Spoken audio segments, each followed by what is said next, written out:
Hello again, this is Keza from IGN. I'm still with Rich Bearpark. Hello. And this is the second part of our Remember Me gameplay commentary, where we're going to be looking at the memory remixes, which is, definitely the coolest part of the game. Very cool. Yeah, I really cool. like this. So the premise of Remember Me, in case you don't know, essentially is set in a world where you can kind of upload, download, manipulate memories. And the main character, Nilin, she has the power to remix people's memories. So essentially she can go inside your mind and make you believe things happened that didn't happen. Which is what we're going to see now. Which is what we're going to see.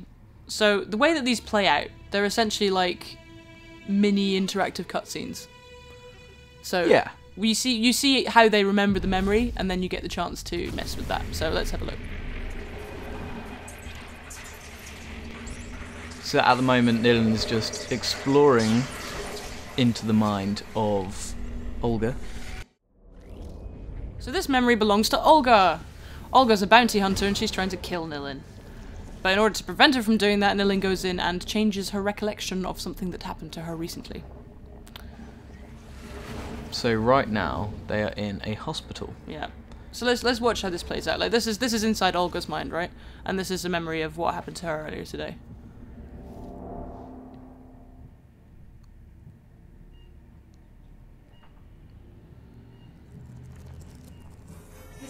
David. So this guy David is her husband, basically. This memorial transfusion has a good chance of healing your husband, Mrs. Sedova. Shared happy memories have an extremely positive impact on patients.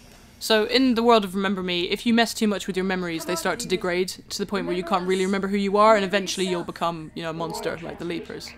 So what she's doing is trying to transfuse happy memories into his mind in the hope of curing him. It's very nice of her. It is nice of her. Well, you'd do that for your husband, wouldn't you?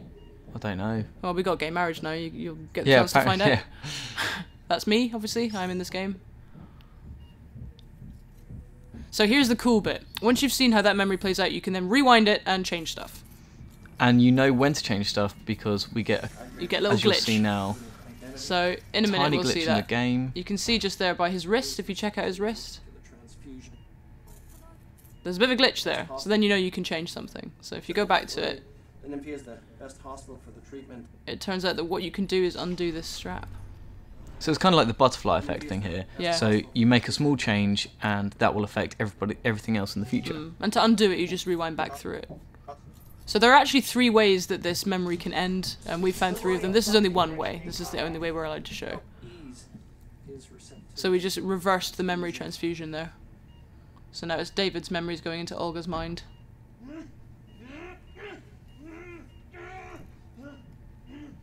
And that cannot be a good thing. Not when... Look at his memories. They're pretty horrible. Mostly like flesh, bones.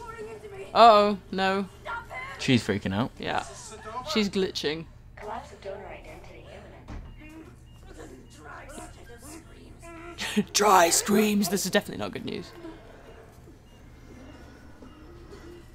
It's impossible. Sever my flesh. It's not good. She doesn't sound healthy. So there's always like a limited number of ways that these scenarios can end, and there's only really one right answer. But you can always mess around with the other options and see what would have happened, which is cool. Like here, we've killed Olga, which it turns out is a really bad idea because, as the game helpfully points out, you can't remember that you're dead. The cool thing about these memory remixes is that they're like a little emotional break from the meat of the game is, platforming and fighting, essentially. But then this is where they get the chance to really tell story and be go a little bit more in depth into the characters' lives, which is actually quite cool. You get these little snapshots of someone's life. Yeah, and you kind of feel like you're doing a little puzzle. Yes, so they're like interactive cutscene puzzles, essentially. Yeah. But they're really cool. I'm not sure how many of these are actually going to be in the game. I presume quite a lot. And we saw 2. I'd imagine so. We saw 2 in 3 hours, which is good. So that is how memory remixing works on Remember Me. If you'd like to check out traversal and the combat fighting system, then check out our other video. And for everything else on Remember Me, stay here with us on IGN.